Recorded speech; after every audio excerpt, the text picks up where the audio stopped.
Hey everyone, it's Supercars driver here, Todd Hazelwood, and I'm here to take you for a walk around the international circuit that Supercars use at the Bend Motorsport Park. I hope you enjoy.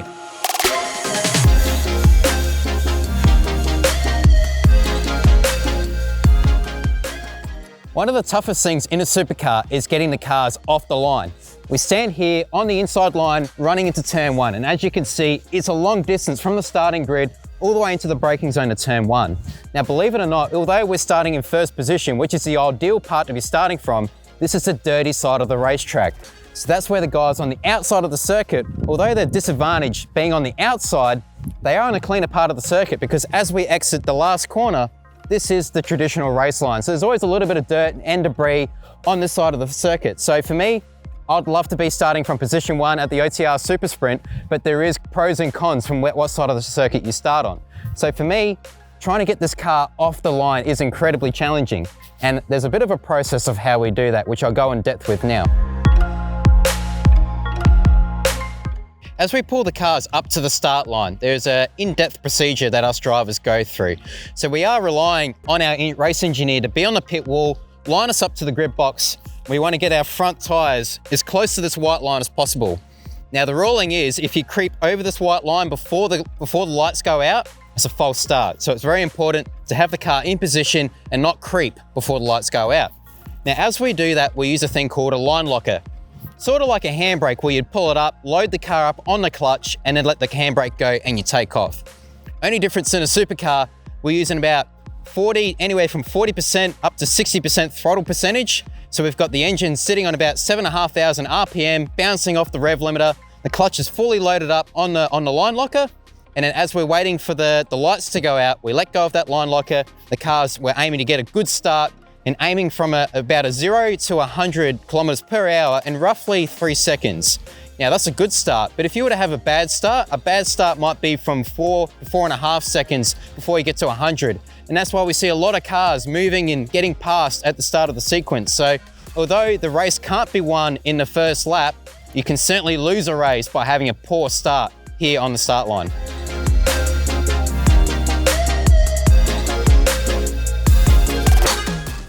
If you're planning on coming to the OTR Super Sprint this year, make sure you grab yourself a pit lane grandstand ticket. We've got 3-day passes available and you'll be right up amongst the action. You'll see the cars take off from the start line. Obviously, the cars will be pulling 5th to 6th gear down the front straight, so high speed action, but you also get an in-depth insight of what's going on inside pit lane. So why not grab yourself a ticket? We're standing here at the fastest part of the international circuit for a supercar. And crucially, this is one of the longest braking zones on the circuit. So we're roughly braking the car at 150 meter mark, and it's super crucial how we go from 6th gear all the way back down to 2nd as we approach the turn 1 apex.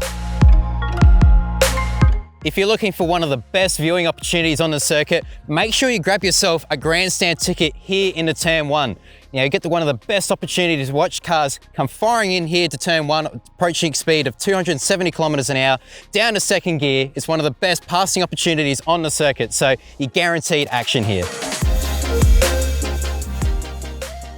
We're here at the apex of turn 1, roughly 130 kilometers mid-corner speed. And as you can see here, the curbs here are huge, so it's important to get the car all across this curb here, but we don't want to be touching the big sausage curb because what that does, it fires the car up on its side, gets 2 wheels, and then it awkwardly positions us wider for the exit. So the unique thing with turn 1, it sets yourself up for the exit of turn 3. And it's one of the most unique things about the Bend circuit is that one corner connects to the next and it's all about flow. We're here at turn 5 and this is one of my favorite corners on the circuit. It is fast, the car is light, it's moving around, it's getting a little bit edgy, and it's also wind dependent. So if we have a big side wind on the side of the car, it's not quite flat out. So it's a real challenge for us drivers to get it right, and we're maximizing the car all the way out to the exit curb and making sure the car is placed well before braking to turn 6.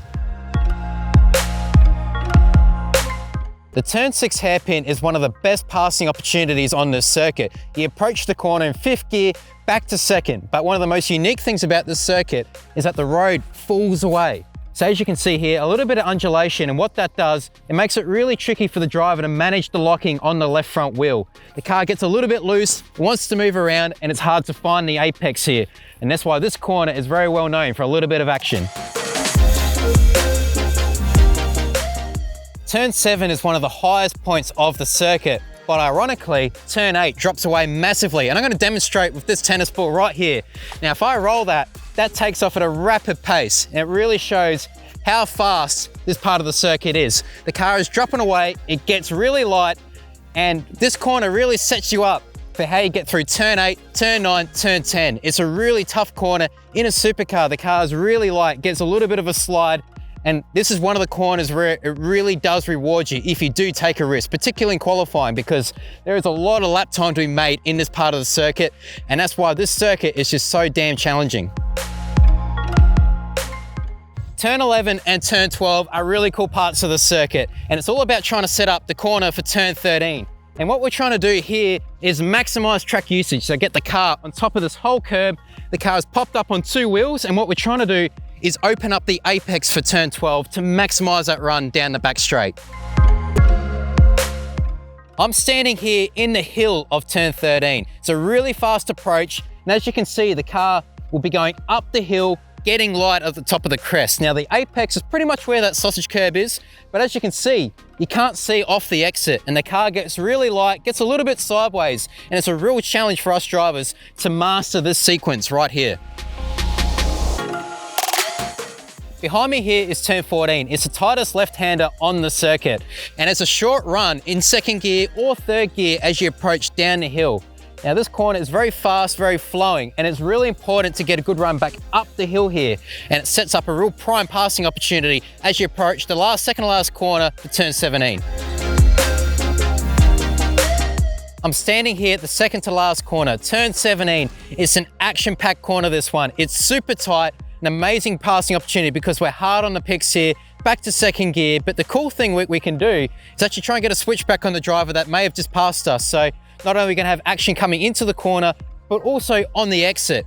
And the best thing that you can do is grab yourself a grandstand, because we've got a grandstand on the entry and the exit. Guaranteed you're going to see some passing. I'm standing here at the final corner of the circuit. Now, it may look simple, but it is tough to master. It is a fast mid-corner speed, and you want to be maximizing all the road on the exit. So in a supercar, we've got the car all the way across these curbs here, but you do not want to end up on the grass, because we've got the fastest and longest part of the circuit, a kilometre-long front straight.